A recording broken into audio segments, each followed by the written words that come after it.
এর মধ্যে একটা ভাব শুরু হয়ে গেল, আহারে স্বামীর অনুমতি না নেওয়া পর্যন্ত আমার সাথে কথা বলবে না, নিশ্চয় নিশ্চয় এর চেয়েও দামি মনে হয় আমল এই উম্মে জামিলার রয়ে গেছে। সুবহানাল্লাহ বলে। আমার মনে হয় আমার মনে আশা এর চেয়েও মনে হয় দামি একটা আমল রয়ে গেছে। মারহাবা বলেন।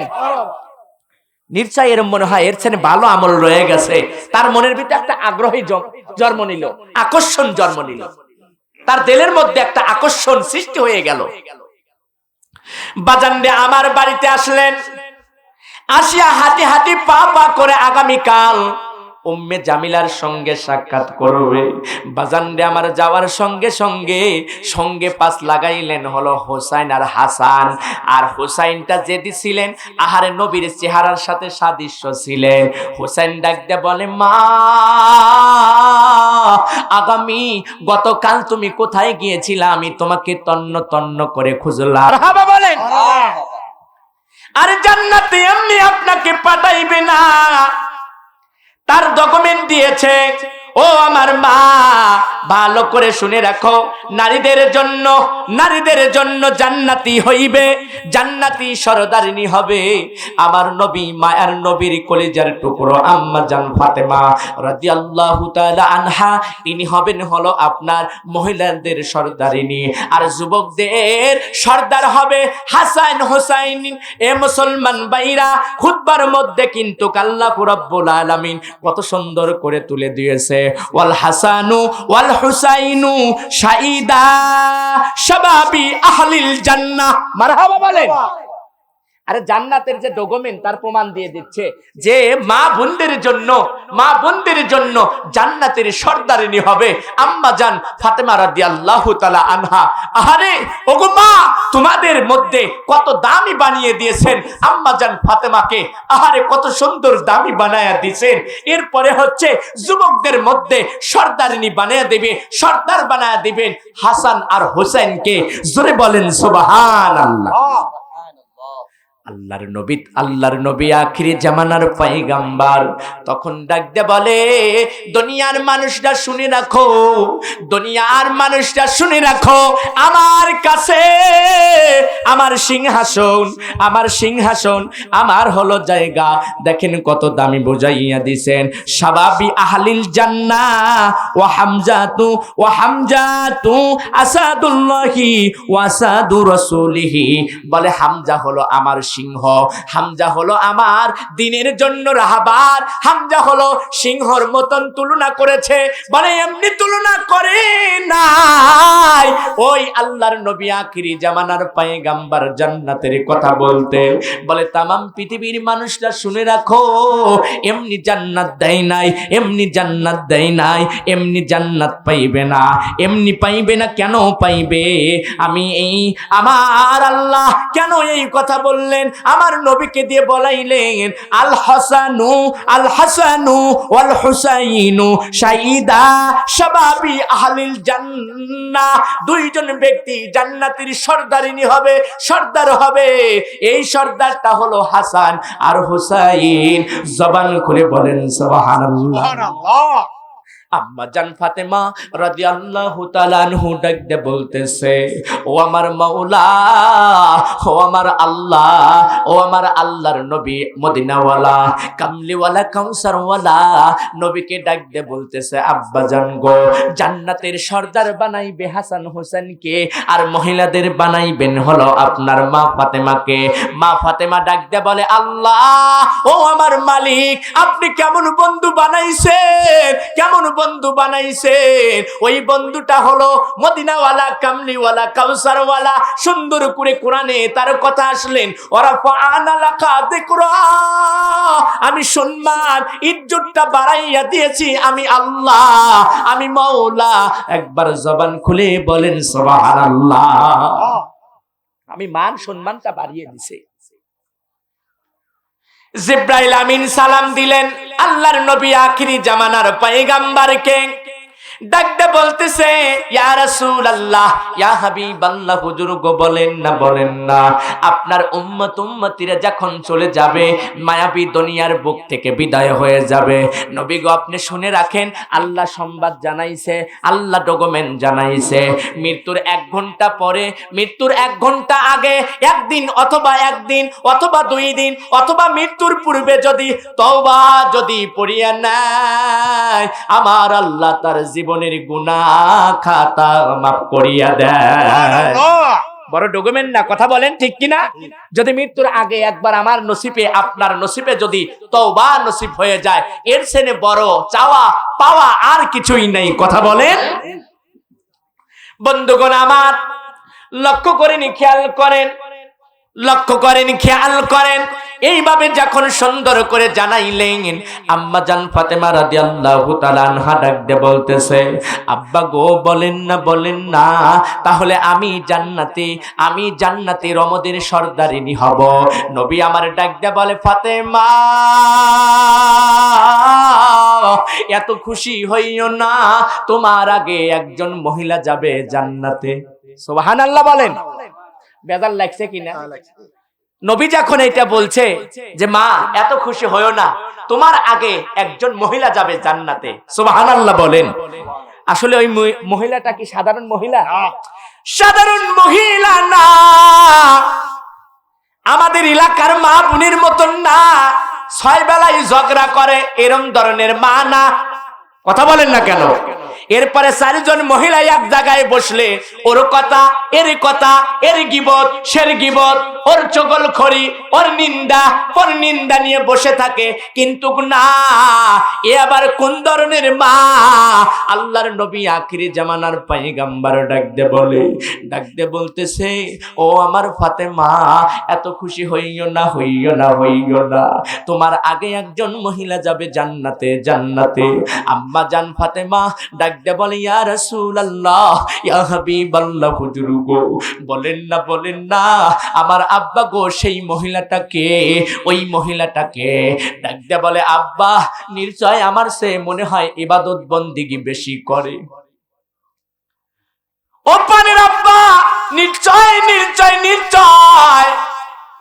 আমার সে মনে হয় বেশি ইবাদত করে, নিশ্চয় বেশি মনে হয় আমার সে জিকির করে, নিশ্চয় আমার সে মনে হয় পর্দাশীল বেশি, নিশ্চয় আদব ওয়ালা মনে হয় বেশি। নবী আমার ডাকতে বলে, আহারে জানো না গো মা, জানি না আমার আল্লাহ জানাইয়া দিছে তোমার আগে ওই মহিলাটা যাবে জান্নাতে। যদি দেখতে চাও, ওই যে দেখা যায় একটা জঙ্গল, ওই জঙ্গলের কাছে একটা সুন্দর একটা কুড়ি ঘর আছে, ওই ঘরের মধ্যে থাকে মেয়েটার নাম হলো উম্মে জামিলা। খবর লাগাও আম্মা জান ফাতেমা জঙ্গলের দিকে রওনা হলেন, হাঁটি পা করে যাইয়া সেই কুটে ঘর একটা পাইলেন। আহারে দরজার কাছে সালাম দিলেন, আসসালামু আলাইকুম ইয়া আহলাল বাইত। মারহাবা বলে। আমরা যে কোনো বাড়ির মধ্যে যদি ঢুকি, সালাম কালাম কি চলে? হ্যাঁ, দুনিয়াতে সালাম কালাম চলে না। বলে সালামকে আমি দেব, আমি তো বড় বক্তা সাহেব, আমি তো বড় আলেম সাহেব, আমি কে আগে সালাম দেব? সালাম দিবি জনগণ। আছে কিনা কথা বলেন? আবার চিন্তা করে, আমি তো বড় নেতা, আমি তো বড় মেম্বার, আমি তো বড় চেয়ারম্যান, আমি তো বড় এমপি, আমি কেন সালাম দেব? জনগণই আমাকে সালাম দিবে। কথা বলেন না কেন? এই চিন্তা ফিকির করে থাকে। কিন্তু না, কথাবার্তার পূর্বে আগে সালাম দাও। ওয়া আন জাবির রাদিয়াল্লাহু ক্বালা রাসূলুল্লাহ সাল্লাল্লাহু আলাইহি ওয়াসাল্লাম আসসালামুল কাবলাল কালাম রাওয়াহু তিরমিজি। আল্লাহু আকবার বলেন। হাদিসটা মিশকাতুল মাসাবিয়া সালাম অধ্যায়, বাবুল সালাম অধ্যায়। পিছে যারা আছেন আগে আসেন তো, এদিকে আসেন। জান্নাতের রাস্তায় আগে যাওয়া লাগবে নাকি পিছে যাবেন? আগে যাইতে হবে। এই জন্য আগে জায়গাগুলো পূর্ণ করে বসতে হবে। পিছনে যখন জায়গা না হবে তখন আরো পিছে চলে যেতে হবে। এই জন্য মুসলমান ভাইরা, লক্ষ্য করেন, খেয়াল করেন, সালাম বিষয়টা আমি বুঝাইতেছিলাম। আসসালামুল কাবলাল কালাম, কথাবার্তার পূর্বে আগে সালাম দিতে হবে, সালাম দিতে হবে। আমরা সালাম কালাম বুঝি না, আমরা হাদিস কালাম বুঝি না, আমরা এরম ভাবে হাদিস কোরআন বুঝি না। আমাদের মনে যা আসে, আমাদের মুখে যা আসে তাই বলি। না না না, এক মুসলমান অপর মুসলমানের সাথে যদি সাক্ষাৎ হয় তাহলে সালাম দাও, সালাম দাও, সালাম দাও, সালাম দাও, মারহাবা বলেন। আর আমরা সালাম দিতে চাই না, মানে মুখে সালাম আসতেই চায় না, ঠিক কিনা কথা বলেন। সালাম শব্দের অর্থ হলো শান্তি, সালাম শব্দের অর্থ হলো দয়া মায়া, আল্লাহ পাক রহমত শান্তি বরকত আপনার আর সালাম দাতা সালাম গ্রহণ দাতা দুইজনের উপরে রহমত শান্তি বর্ষিত করে দেয়। কে? কথা বলেন কে? আল্লাহ, আমার মাওলা। অথচ সেই সালাম কালাম নিয়ে আজ আমরা বর্তমান দেখেন কেমন করছি। বড় সালাম কালাম নাই রে দেশে, দেখলে কয় হাউ আর ইউ, ওরে বাংলায় কয় না ভালোবাসি, ইংলিশে কয় আই লাভ ইউ। রাস্তাঘাটের কত মিয়া গরুর মতো চাই, রাস্তাঘাটের কত মিয়া ডালা ডালা চাই, মহিলারা বেটার বউকে ওয়েলকাম জানায়। আমগো দেশটা বইরা গেল টিপিসি নামায়, আমগো দেশটা বইরা গেল সুদার যে নাই, মহিলারা বেটার বউকে ওয়েলকাম জানায়। কথা বলেন ঠিক কিনা? ওরে নুন আনতে যার পান্তা ফুরায়, হ্যাগো গরে টিভি, ওরে কাজ নাহি করে বগিচায় হিন্দি ছবি, ওরে কত রঙের কত ছবি হে তারে দেখা, আরে কত রঙের কত ছবি হে তারে দেখায়, পোলা মাইয়া জোয়ান বুড়া বেগ মিলে চায়। আমগো দেশটা বইরা গেল টিভি সিনেমায়, আমগো দেশটা বইরা গেল টিভি সিনেমায়, পোলা মাইয়া জোয়ান বুড়া বেগ মিলে চায়। কথা বলেন ঠিক কিনা? এজন্য সালাম দিতে হবে। সালাম দেওয়া হলো সুন্নাত আর জবাব নেওয়া হলো ওয়াজিব। সালাম দেওয়াটা কি? কথা বলেন, সুন্নাত আর জবাব দেওয়া ওয়াজিব। মুসলমান ভাইরা, বাবুল সালাম অধ্যায় থেকে আমি এই কথাটা বললাম। হাদিসটা তিরমিজি শরীফ থেকে এনেছে। ওয়ান জাবির রাদিয়াল্লাহু ক্বালা ক্বালা রাসূলুল্লাহ সাল্লাল্লাহু আলাইহি ওয়াসাল্লাম আসসালামুল কাবলাল কালাম। আজ থেকে আমরা আমল করব, কথাবার্তার পূর্বেই আগে সালাম দিতে হবে, সালাম দিতে হবে। বলে দাদা দিবি দাদিকে, ভাই দিবে ভাবিকে, এরপরে চাচা দিবি চাচিকে। তার মানে সালাম শুধু আপনাদের মধ্যেই চলবে না, বাড়ির মধ্যেও চলবে। আপনার ওয়াইফকে আপনি সালাম দিবেন, এরপরে বাড়ির মধ্যে যখন ঢুকবেন তখন সালাম দিবেন। কেন সালাম দিবেন? সালাম দিলে আল্লাহ রাব্বুল আলামিন যে রহমত দেয় বরকত দেয় তার প্রমাণ। আপনি সালাম দিলেন না, হুট করে পরিবারের মধ্যে ঢুকে গেলেন, কোন অবস্থায় কে আছে আপনি লাখ লজ্জা ভাবে লাখ ডাকি আপনার চলেও যাইতে হতে পারে। কথা বলেন। আমার মা কি অবস্থায় আছে, আমার বোন কোন অবস্থায় আছে, এই জন্য আগে সালাম। সালামটা মানে হলো হুঁশিয়ার, সালাম মানে সাবধান। আমরা দরজায় যখন সালাম দিয়েছি আসসালামু আলাইকুম ওয়া রাহমাতুল্লাহি ওয়া বারাকাতুহু, আমরা যখন সালামটা দিয়েছি তখন ভিতরের মানুষ সতর্ক হয়ে গেছে, নিশ্চয় একটা ব্যক্তি দরজার কাছে দাঁড়িয়ে গেছে। সুবহানাল্লাহ বলেন। ইসলাম এত সুন্দর একটা ব্যবস্থা দিয়েছে, ইসলাম এত সুন্দর একটা আপনাকে ভালো একটা মন্তব্য দিয়েছে, অথচ আমরা সালাম কালাম আমাদের ফ্যামিলির মধ্যে নাই। কথা বলেন। এই জন্য আমার মুসলমান ভাইরা, আবার সালাম দেওয়ার স্টাইলও হলো আলাদা। আছে না? কয় সামাইকুম, বলে কিনা? ফোন ধরে কয় কি সামাইকুম, আসলে সালাম কি হইলো? আবার যদি বলে আসি মোহনপুর, কয় ভাই উল্লাপাড়া পড়াইছে, ওয়ালাইকুম আসসালাম, ভালো আছে। তাহলে সালাম যখন এভাবে দেয়, বলে আসসালামু আলাইকুম, এভাবে দেয় না, কয় সামাইকুম। আবার অনু যেমন ভাবে প্রশ্নের আনসার দিয়ে কয় ওয়ালাইকুম, তাও সামাইকুম মানে তুমি মরো, অনু আবার বলে ওয়ালাইকুম তুমিও মরো। ঠিক আছে না? কথা বলেন।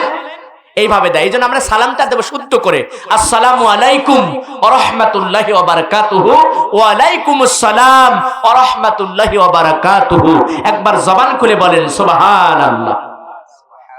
বন্ধুগণ আমার, লক্ষ্য করেনি, খেয়াল করেন দাদা ভাই, এবার যখন জামিলার কাছে চলে গেলেন আম্মা জান ফাতেমা দরজায় দাঁড়িয়ে গেলেন। ঘটনা মনে আছে? দরজায় দাঁড়িয়ে গেলেন, দরজায় দাঁড়িয়ে বলে, দরজা খুলে দাও, আমি হলাম হাসান হোসেনের মা, আমি হলো শেরে আলীর হলো, আমি শেরে আলীর হলো পানের স্ত্রী, আর মদিনাওয়ালা কামলিওয়ালা কাউসারওয়ালা নয়নের মণি, আমি তার সন্তান, আমি তার কন্যা, আমি তোমার দরজায় এসেছি। তুমি কোন আমল করো, কোন আমল করো যে আমার আগে জান্নাতে যাইবা? ও আমার বোন, সুন্দর করে দরজা খুলে দাও, দরজা খুলে দাও। ঘরের মধ্যে থেকে জবাব আসে, আমারও মনে চায় আমি দরজাটা খুলে দেই, আমারও পান চাই আমি দরজাটা খুলে দেই। আমি দরজা খুলে আমি মা ফাতেমার সঙ্গে আমি সাক্ষাৎ করি, ও নবীর দুলালির কন্যার সঙ্গে আমি সাক্ষাৎ করি, হাসান হোসেনের মার সঙ্গে কথা আমি বলি। কারণ লেখা রয়েছে আল হাসানু ওয়াল হুসাইনু শাবাবি আহলিল জান্নাহ, বলে জান্নাতের সর্দার হবে তার মা এসেছে, জান্নাতের সর্দারিনী হবে সেও এসেছে আমার দরজায়। আমার মন চায় আমি সাক্ষাৎ করি, কিন্তু আসলে আমি সাক্ষাৎ করতে পারবো না, পারবো না। বলে কেন? কেন? বলে আগামী দিন আসবা আমার পানের স্বামীর কাছে, আমার পানের স্বামীর কাছে অনুমতি নিয়ে নেব, আর অনুমতি নিয়ে আমি তোমার সঙ্গে কথা বলবো, আমি তোমাকে ভিতরে আসার জন্য অনুমতি দেব। আর আমার মা বোনদের কি অনুমতি লাগে? কথা বলেন। বলে মোহনপুর যাওয়া লাগবে, খালি হ্যালো তো কওয়ার দরকার নাই। বলে আমি উল্লাপাড়া এসেছি, বলে দরকার আছে। বলে কেন? বলে মার্কেটে এসেছি। জানো না তুমি মার্কেট আমার করা লাগবে? বর্তমান অবস্থা তো এখন থাকে থাকে যাই যায়, পেট পিটে কাপড় নাই। যারা উলাইকা আল কাতরা, তারা বর্তমান চোখ বাই করে জ্বলে। এই অবস্থা বর্তমান শহর অঞ্চলে হয়ে গেছে। এখন আমাদের পল্লীকেও মোহনপুর বাজারেও হইয়া গেছে, এরপরে উল্লাপাড়ার মার্কেটেও হয়ে গেছে। মহিলাদের চেয়ে পুরুষের সংখ্যা কম, মহিলাদের সংখ্যা বেশি। কথা বলেন। এই অবস্থায় হয়ে গেছে রে মুসলমান ভাইরা। কিন্তু দেখেন কত সুন্দর করে বলে, আমার একটা স্বামী আছে, উনি কাঠ উড়িয়া কাঠগুনা সুন্দর করে গোছাইয়া বাজারে বিক্রয় করে। আমার স্বামীর কাছ থেকে আনিয়া আসিয়া আমার স্বামীর কাছে আমি অনুমতি নিয়ে রাখবো, ও ফাতেমা নবীর দুলালি শেরে আলীর স্ত্রী, আমি অনুমতি রাখবো, আগামীকাল আসবা, আমি তোমার সঙ্গে সাক্ষাৎ করব, আমি তোমার সঙ্গে কথা বলবো, আমি তোমার সঙ্গে এরম ভাবে আমি সুন্দর করে আলাপ করব, তুমি আসবা। সুন্দর করে আম্মা জান ফাতেমা চলে গেলেন বাড়ির দিকে।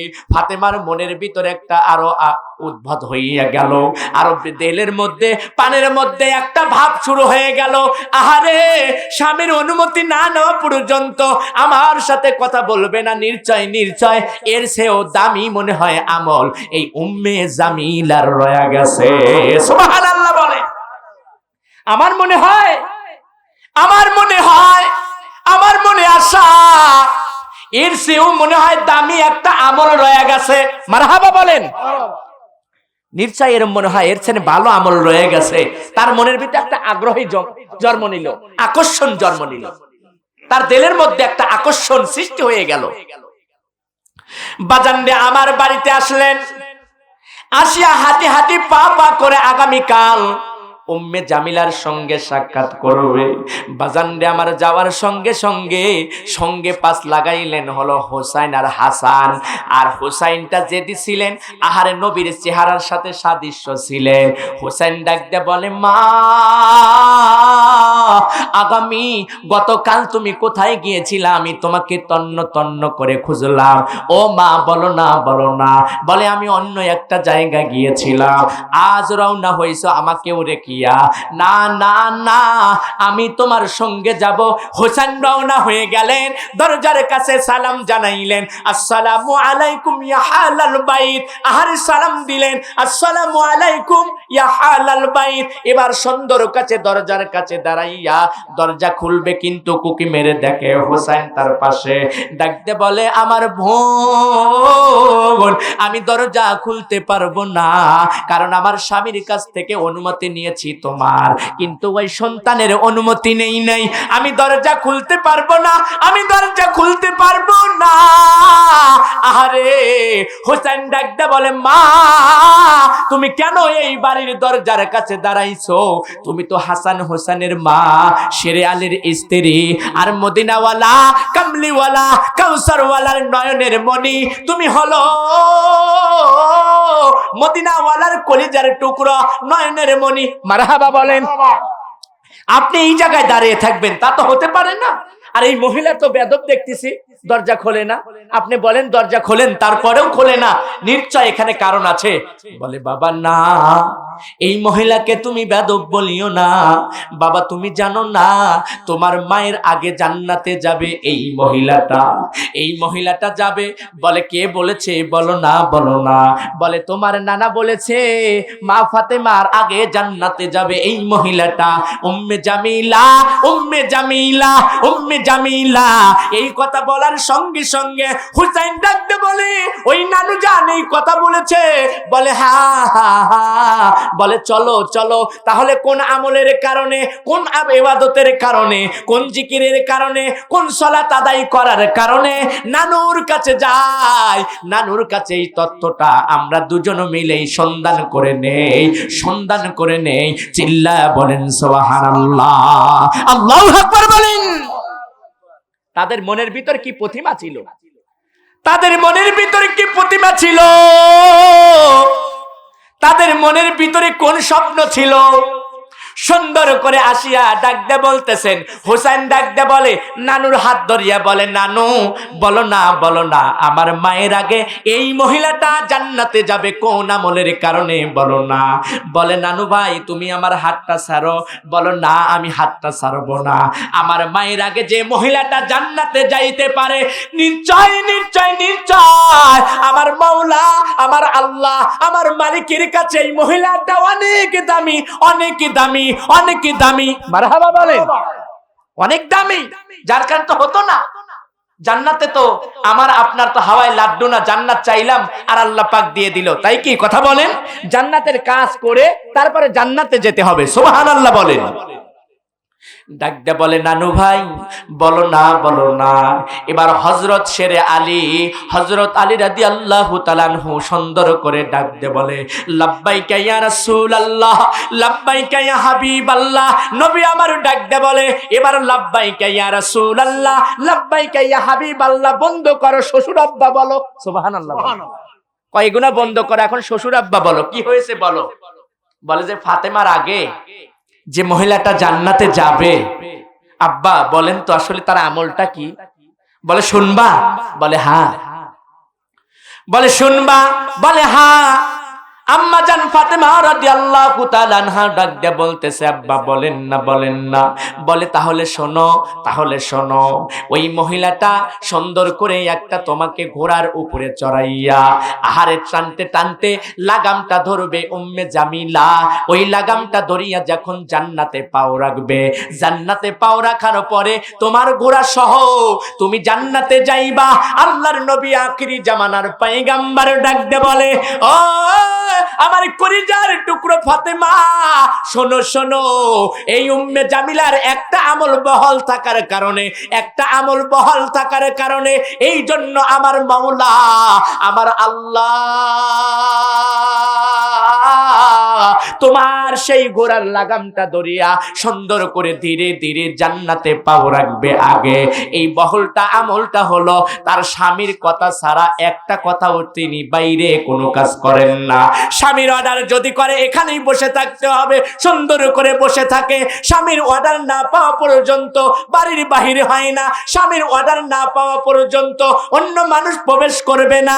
স্বামীর অর্ডার না পাওয়া পর্যন্ত পর্দা লাগাইয়া মার্কেটেও যাবে না। স্বামীর অর্ডার না পাওয়া পর্যন্ত বাড়ির বাহিরেও হবে না। মারহাবা বলেন। এই আমল আমাদের মা বোনদের মনে হয় এই আমলটা মনে হয় সবথেকে বেশি। কথা বলেন মা বোনেরা, এই আমল তো দূরের কথা, স্বামীকে পোষেই না। কথা বলেন, স্বামীকে পোষে না।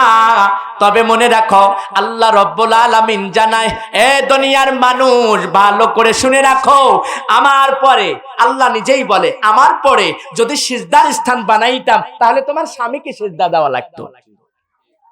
তোমার স্বামী কি জানো? আমরা অনেক সময় বলি যে মানিস মানি, টাকায় টাকা আনে। টাকা এক ধরনের গড়, আমরা এটা মনে করি যে টাকা যদি পকেটে না থাকে আর কোনো ইবাদত মনে ভালো লাগে না। টাকা আছে, ইবাদত ভালো লাগে। আমরা অনেক সময় বলি যে মানিস মানি, টাকা একটা বড় ধরনের একটা ভালো কাজের মধ্যে লাগে। কিন্তু একটি কথা মনে রাখো, আসলে কি আমি ঘরের মালিক? ঘরের যে মালিক না, তার প্রমাণ করে দিলেন কোরআন কারীমের ভিতরে। আল্লাহ রব্বুল আলামিন বলে, বান্দা তুমি যে ঘরের মালিক না, আমি আল্লাহ রব্বুল আলামিন তার প্রমাণ করে দিলাম। বলে কেমন করে? তুমি দুইটা ঘর করেছো বান্দা, যে ঘরের মধ্যে তুমি মারা যাইবা ওই ঘর থেকে দ্রুত তোমাকে ঘর থেকে বাহির করে দিবে। ঘরের মধ্যে তোমাকে রাখবে না। মানুষদেরকে ডাকিয়ে বলবে কখন এরম ভাবে লাশের গোসল হবে। এই মুসলমান ভাইরা, 1 ঘন্টা আগে নাম ছিল আব্দুল হাকিম, নাম ছিল এরম ভাবে আব্দুল করিম, নাম ছিল আব্দুল সাত্তার, নাম ছিল আব্দুল কুরমান, নাম ছিল মোহাম্মদ শকত আলী। আহারে মুসলমান ভাইরা, 5 মিনিটের মধ্যে মরার সঙ্গে সঙ্গে নাম আর বলে না। নাম বলে লাশের কখন জানাজা করবা, লাশের কখন দোয়াইবা, লাশকে কখন কবরে লইয়া যাইবা, লাশকে কখন এরম ভাবে লাশের জন্য কাপড় আনবা। তখন লাশ হইয়া যায়, লাশ হইয়া যায়, লাশ হইয়া যায়, নাম আর থাকে না। কথা বলেন ঠিক কিনা? নাম কি থাকে? হাজী সাহেব নাম থাকে? নাম থাকে না। নাম তখন মুছে যায়। এই নামটা নিয়ে আপনার এত কেন অহংকার, কেন এত হিংসা, কেন আপনার এত তাকব্বানি, কেন আপনার এত বল? যদি চিন্তা করে দেখো রে মুসলমান ভাইরা, তাহলে যে ঘরের মধ্যে ছিল সন্তানরা টাইনা টাইনা হেসরে হেসরে নাওয়াইব। আহারে যে সুন্দর জামা গাই দিয়েছো এ মুসলমান ভাইরা, কত সুন্দর জামা পরিধান করেছো। আহারে সকালবেলা এক ধরনের জামা, বিকাল বেলা আর এক ধরনের জামা। আর যখন তুমি মারা যাইবা ওই মানুষগুলো সুন্দর পোশাক গুনা খসাইয়া খসাইয়া তোমার শরীর থেকে এইভাবে সুন্দর করে এই জামা গুনা খসাইয়া খসাইয়া, মাজার যদি সুতা থাকে সেটাও ক্যাশ করিয়া আহারে সুন্দর করে কেসি দ্বারা কাটিয়ে দেওয়া হবে। এ মুসলমান ভাইরা, সুন্দর করে কাটিয়ে দিয়ে আপনার জন্য দামি বলো আর নঙ্গিল আর রঙিল বলো, কালো বলো আর নীল বলো, একটাও কাপড় তোমাকে দেওয়া হবে না। দেওয়া হবে সাদা মারহীন শাড়ি তোমার জন্য, সাদা মারহীন তোমার জন্য। এই জন্য আর জাইলামিন আসার পূর্বেই আপনার আমার ইবাদত বন্দিগি করতে হবে, আপনার আমার নামাজ ধরতে হবে, আপনার আমার হারাম থেকে বেঁচে থাকতে হবে। এই আমার মা বোনেরা লক্ষ্য করো, খেয়াল করো মা, আর কতদিন ঝগড়া লাগাইবা, আর কতদিন এরম ভাবে গীবত করিবা, আর কতদিন এরম ভাবে চুগলখড়ি করবা, আর কতদিন সংসারের মধ্যে এরম ভাবে ফিতনা লাগাইবা। মনে রাখো, মনে রাখো, তুমি যখন মারা যাইবা মানুষের মুখে বলবে এই মহিলাটা ভালো ছিল, মানুষের মুখেই বলবে এই বেচারাটাই ভালো ছিল, মানুষের মুখেই বলবে এই ব্যক্তিটা ভালো ছিল। মানুষের মুখের এই ভালো গুণটা আমার মাওলা ভালো সিফতটা দেখার কারণে, আমার আল্লাহ ভালো সিফতটা দেখার কারণে আপনাকে গুড নিউজ দিয়ে আল্লাহ রব্বুল আলামিন পৌঁছা দিবেন। দাখালা জান্নাত। বাড়ির যে মহিলারা স্বামীর অর্ডারে তখন পারমিশন লাগে যে আমি অমুক জায়গায় যেতে চাচ্ছি, তুমি আমাকে অনুমতি দিলে আমি যাব, তখন পারমিশন স্বামী দিয়ে দেয়। এটা হলো সুন্নত, নবীর সুন্নত। এই আমলগুলো করে, কিন্তু অনেক সময় দেখা যায় এই আমলগুলো অনেক মা বোনেরা করে না। যদি রাস্তায় মারা যায়, ঘাটে মারা যায়, মাঠে মারা যায়, তাহলে দায়ী কে হবে? কে দায়ী হবে? পানের স্বামী। এই জন্য স্বামীরও সেই আলাপ পার্জন হতে হবে। আমার পারমিশন ছাড়া, আমার কথা মতো ছাড়া তুমি বাড়ির বাহির হতে পারবা না, দরজার বাহিরে হতে পারবা না, গেটের বাইরে তুমি যাইতে পারবা না। তুমি সাজগোজ করিয়া রাস্তার মধ্যে ঘোরাফেরা করবা, এটা আমি মানি না। যদি এই রকম করো, এই রকম যদি করো, তাহলে মনে রাখো, মনে রাখো, আমি সুন্দর করে এই অবস্থায় আপনার দিন মানবে না, আল্লাহ পাকের দিন মানবে না, আপনার কমান্ড মানবে না। এই উপলক্ষ করে স্ত্রীকেও তালাক দেওয়া জায়েজ আছে। দিন যদি না মানে, কোরআন যদি না মানে, পর্দা যদি না মানে, স্বামীর কথা যদি না শোনে এবং ইসলামের শরীয়তের বিধান যদি না মানে, এ উপলক্ষ করে স্ত্রীকে তালাক দেওয়া জায়েজ আছে। কারণ দিন যদি তুমি না মানো, তাহলে তোমার মতন এরম স্ত্রী আমার দরকার নাই। আমরা তো শক্ত করে বলি না, শক্ত করে বললে যদি বউ চলে যায়, ঠিক কিনা কথা বলেন? আমরা তো শক্ত করে বলি না যদি বউ চলে যায়, আমরা এই জন্য নরম মেজাজে বলি। কিন্তু নরম কথায় কখনোই বাঁকা হাড্ডি গুলো সোজা হবে না। আল্লাহ পাক ওনাদেরকে বাঁকা হাড্ডি দ্বারা মালিক আমার রব বানায়েছে, এই জন্য ওনারা যত নরম আবার তত শক্ত। ঠিক কিনা কথা বলেন? ওটি বুঝ দিয়ে কথা বলবেন, নরম দিয়ে কথা বলবেন, আদর দিয়ে কথা বলবেন, দেখবেন আপনার সব কথায় রাজি। আর যদি আপনার দেখা যায় যে একটু গরম দিয়ে কথা বলতেছেন, একবার যদি রাগ করে, তাহলে বাঁকা হাড্ডি অতি সহজে সোজা হয় না। এই জন্য মুহতারাম মুসল্লি কিরাম, স্বামীরও স্ত্রীর সাথে ভালো ব্যবহার করতে হবে। সংসারে শান্তি, রহমত, বরকত আমার মালিক, আমার আল্লাহ দিয়ে দিবে। কথা বলেন? এই জন্য মুহতারাম মুসল্লি, আপনাদের কাছে আমার আকুল আবেদন, আকুল চাওয়া পাওয়া, আল্লাহ রব্বুল আলামিনের যে আইনগুলো আছে, অর্ডারগুলো আছে, নবীর সুন্নতগুলো আছে, এগুলো আমাদের এক একটা পরিবারের মধ্যে আমাদের ঢুকাইতে হবে। কেননা নবী পিতা হিসাবে, মাই ফাদার অর্থাৎ বাবা হিসাবে এক নাম্বার ছিলেন। নবী পাক সাল্লাল্লাহু আলাইহি সাল্লাম এজ এ টিচার, শিক্ষক হিসাবেও এক নাম্বার ছিলেন। তারপরে এজ এ স্বামী অর্থাৎ স্বামী হিসাবেও এক নাম্বার ছিলেন। তার মানে আমার নবী ওয়াল স্কয়ার। জোরে বলেন সুবহানাল্লাহ। সেই নবীর হলো আমরা উম্মত, আমাদের ভালো ভালো কাজ করা দরকার। আর এই কাজগুলো যদি করি, তাহলে অবশ্যই আমাদের সংসারের মধ্যে, পরিবারের মধ্যে শান্তি, রহমত দ্বারা আল্লাহ পাক বরকত দ্বারা ভরপুর করে দিবে। জোরে বলেন আল্লাহুম্মা আমিন। আল্লাহুম্মা সাল্লি আলা। সাতটায় জামাত, একটু জবান খুলে বলেন ওয়ালা আলি।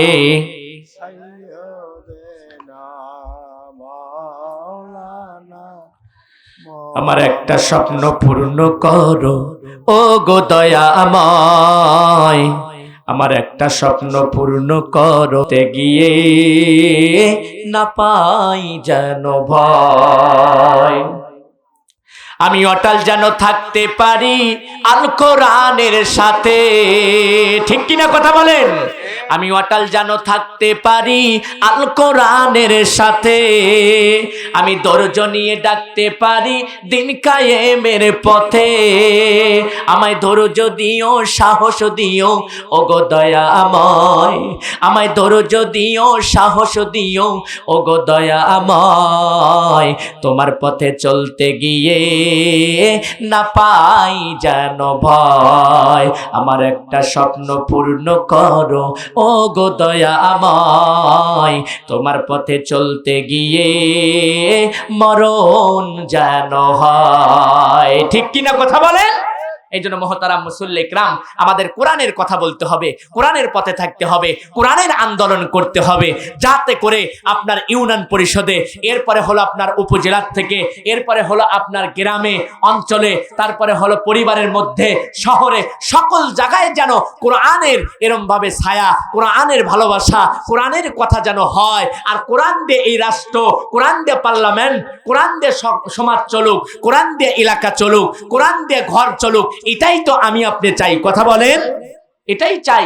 কারণ কোরআনের ছায়া যদি থাকে, যে কোরআনটা যার ঘরের মধ্যে আছে, রহমত, বরকত এবং রহমতের ফেরেশতারা অবিরাম যাবে। জোরে বলেন সুবহানাল্লাহ। আর যাদের ঘরের মধ্যে কোরআন নাই, ছবি আছে, জীব জন্তুর ছবি আছে, তাদের ঘরের মধ্যে রহমতের ফেরেশতা প্রবেশ করে না। যদি ফেরেশতা প্রবেশ করতে না চান, তাহলে ছবি লকটায় রাখবেন। বাবার ছবি আছে, তারপরে আবার নেতাগরের ছবি আছে, ঝুলা ঝুলা রাখবেন। আল্লাহ যদি বাঁচা রাখে, জীবনেও আর কোনোদিনও ফেরেশতা প্রবেশ করবে না।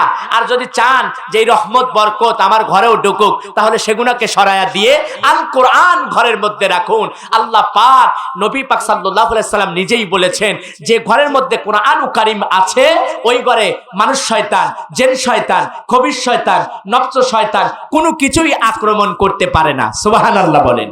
এই জন্য মুহতারাম মুসল্লি ইকরাম, আপনাদের কাছে চাওয়া, আপনাদের কাছে পাওয়া, আল্লাহ রাব্বুল আলামিন যেন সকলকেই দ্বীনের